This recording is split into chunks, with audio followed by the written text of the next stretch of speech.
पेसा नियमावली को कैबिनेट की मंजूरी मिल गई है, लेकिन अब तक प्रावधानों पर संशय बरकरार है। ऐसे में पेसा नियमावली को लेकर सियासत जारी है। रघुवर दास ने सवाल उठाए हैं कि कहीं ये 1996 में बने पेसा कानून का उल्लंघन तो नहीं है। देखिए रिपोर्ट।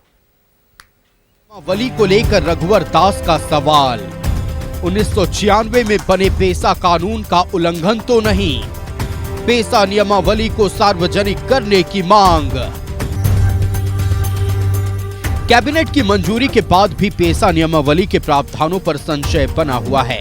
ऐसे में रघुवर दास ने आशंका जताई है कि कहीं ये नियमावली 1996 के पेसा कानून का उल्लंघन तो नहीं है। उन्होंने कहा कि अब तक जो बातें सामने आई है उससे लगता है कि पेसा नियमावली में रूढ़िवादी परंपराओं को नजरअंदाज किया गया है। पेसा की धारा 4 के उपयुक्त प्रावधानों को नजरअंदाज राज्य सरकार के द्वारा बनाई गई पेसा अधिनियम में नजरअंदाज कर दिया गया।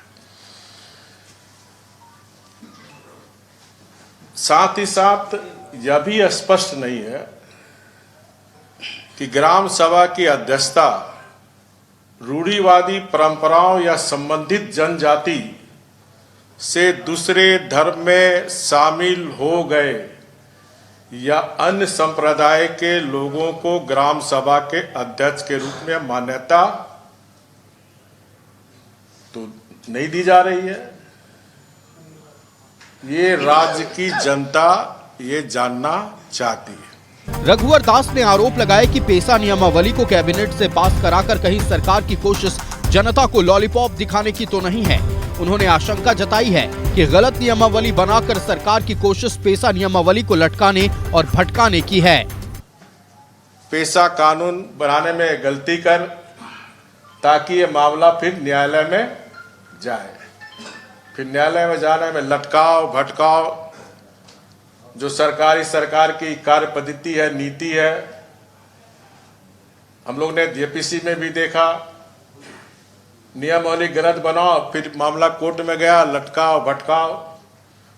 हर मामले चाहे इसी पेसा कानून में लगातार माननीय उच्च न्यायालय के द्वारा लगातार। पेसा नियमावली पर पूर्व सीएम रघुवर दास के सवाल पर कांग्रेस ने पलटवार किया है। कांग्रेस ने कहा है कि महागठबंधन की सरकार पेसा कानून लागू करने के लिए प्रतिबद्ध है। राकेश सिन्हा ने पूछा कि रघुवर दास ने अपने कार्यकाल में पेसा कानून लागू क्यों नहीं किया। रघुवर दास जी, जब आप पूर्ण बहुमत की सरकार में थे, डबल इंजन की सरकार थी, तब पेसा कानून का पौ भी आपने कैबिनेट से पास करने का काम किया क्या? नहीं किया। पेसा कानून तो छोड़ दीजिए, आपने अपनी सरकार में सीएनटी और एसपीटी एक्ट में बदलाव तक का प्रस्ताव राजभवन को भेज दिया था। तो आप तो आदिवासियों की अस्मिता से जुड़े हुए तमाम चीजों को इस राज्य से खत्म करना चाहते थे। आज आपको पेसा कानून याद आ रहा है। झारखंड में पेसा पर सियासत जारी है। पेसा नियमावली को लेकर रघुवर दास ने जनजातीय समुदाय की आंखों में धूल झोंकने का राज्य सरकार पर आरोप लगाया है।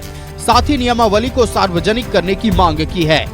न्यूज़ 11 भारत के लिए रांची से रुचि शर्मा के साथ ब्यूरो रिपोर्ट।